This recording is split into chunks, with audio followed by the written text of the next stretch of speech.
എന്താണ് ഈ jacket and എൽക്കറ്റ്? Hi, welcome to CapCut tutorial part 24. നമുക്ക് എല്ലാവർക്കും അറിയാം, ഒരു വീഡിയോയിൽ ഏറ്റവും ഇമ്പോർട്ടൻ്റ് ആയിട്ടുള്ള കാര്യമാണ് കട്ട്സ് എന്ന് പറയുന്നത്. ഓരോ എഫക്ട്സ് യൂസ് ചെയ്യാതെ കട്ട്സ് മാത്രം ചെയ്തുകൊണ്ട് ഒരു വീഡിയോയിലെ ആശയം ആ കാണുന്ന ആൾക്കാരുമായിട്ട് കമ്മ്യൂണിക്കേറ്റ് ചെയ്യാൻ ഒരു എഡിറ്റർക്ക് സാധിക്കും. അപ്പോഴാണ് എഡിറ്റർ ഒരു ബെസ്റ്റ് എഡിറ്റർ എന്ന് നമുക്ക് പറയാൻ പറ്റുക. അപ്പോൾ അതുകൊണ്ട് തന്നെ എഡിറ്റിങ്ങിലെ ഏറ്റവും ഇമ്പോർട്ടൻ്റ് ആയിട്ടുള്ള കാര്യമാണ് കട്ട്സ്. എഡിറ്റിംഗ് ടൂളിൽ നമ്മൾ ആദ്യം പഠിക്കുന്ന കാര്യവും കട്ട്സ് തന്നെയായിരിക്കും. ക്യാപ്കട്ടിൽ കട്ട്സ് എങ്ങനെയാണ് ചെയ്യാന്നുള്ളത് വളരെ സിമ്പിളാണ്. ഞാൻ മുമ്പത്തെ എപ്പിസോഡിൽ പറഞ്ഞിട്ടുണ്ട്. ഇതാണ് കട്ട്സിനുള്ള ടൂള്. ഇത് എടുത്തുകൊണ്ട് നമുക്ക് കട്ട് ചെയ്യാം. ഇനി അതല്ലെങ്കിൽ നമ്മുടെ കേഴ്സർ എവിടെയാണ് ഇരിക്കുന്നത് അവിടെ കട്ട് ചെയ്യാനായിട്ട് സി എന്ന ഷോർട്ട് കട്ട് ബട്ടൺ ഉപയോഗിക്കാം. ഷോർട്ട് കട്ട് കീസൊക്കെ നമുക്ക് സെറ്റിംഗ്സിൽ മാറ്റാനും പറ്റും. ഞാനിന്ന് പറയാൻ പോകുന്നത് രണ്ട് സ്പെഷ്യൽ കട്ടുകളെ കുറിച്ചാണ്. അതിലൊന്നാണ് ജേക്കട്ട് ആൻഡ് എൽക്കട്ട്. ഇതിന്റെ പേര് സൂചിപ്പിക്കുന്ന പോലെ തന്നെ ടൈം ലൈനിലെ ഇതിന്റെ അറേഞ്ച്മെന്റ് കൊണ്ട് തന്നെയാണ് ഇതിന് ഈ പേര് വന്നിരിക്കുന്നത്. ജേക്കട്ട് എന്ന് പറയുന്നത് അടുത്ത സീനിലെ ഓഡിയോ മുമ്പത്തെ സീനിൽ ആരംഭിക്കുന്നതിനെയാണ് ജേക്കട്ട് എന്ന് പറയുന്നത്. എക്സാമ്പിൾ ആയിട്ട് ഈ ടൈം ലൈൻ ഒന്ന് ശ്രദ്ധിക്കുക. ഇതിലെ അടുത്ത സീനിലെ ഡയലോഗിന്റെ ഒരു ഭാഗം ആരംഭിക്കുന്നത് തൊട്ടു മുൻപത്തെ സീനിലായിരിക്കും. അതുകൊണ്ട് തന്നെയാണ് ഇതിനെ ജേക്കട്ട് എന്ന് വിളിക്കുന്നത്. I can't. I gotta go home.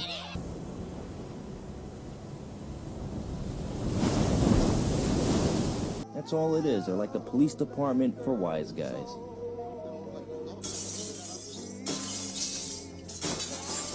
ഇനി എന്താണ് എൽക്കട്ട്? എൽക്കട്ട് എന്ന് പറയുന്നത് ഒരു സീനിലെ ഓഡിയോ അടുത്ത സീനിലാണ് അവസാനിക്കുന്നതെങ്കിൽ അതിനെ നമുക്ക് എൽക്കട്ട് എന്ന് വിളിക്കാം. ഇതേ ടൈം ലൈനിൽ ഇതിന്റെ അറേഞ്ച്മെന്റ് അനുസരിച്ച് ഇത് നമുക്ക് ഇങ്ങനെ എൽ എന്ന് വായിക്കാം. Well, there's one thing that you won't like, Private Snowball. They don't serve fried chicken and watermelon on a daily basis in my mess hall. Yes, sir. You, John Wayne? Is this me?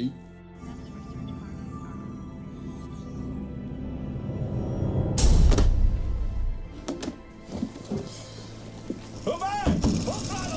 Don't have to take this abuse much longer. Record of anyone named Moffat, but I thought the yourself reference was too hokey for Lecter, so I figured he's from Baltimore, and I looked in the phone book, and there's a yourself storage facility right outside of downtown Baltimore, sir. ഇതാണ് ജേക്കട്ട് and എൽക്കട്ട്.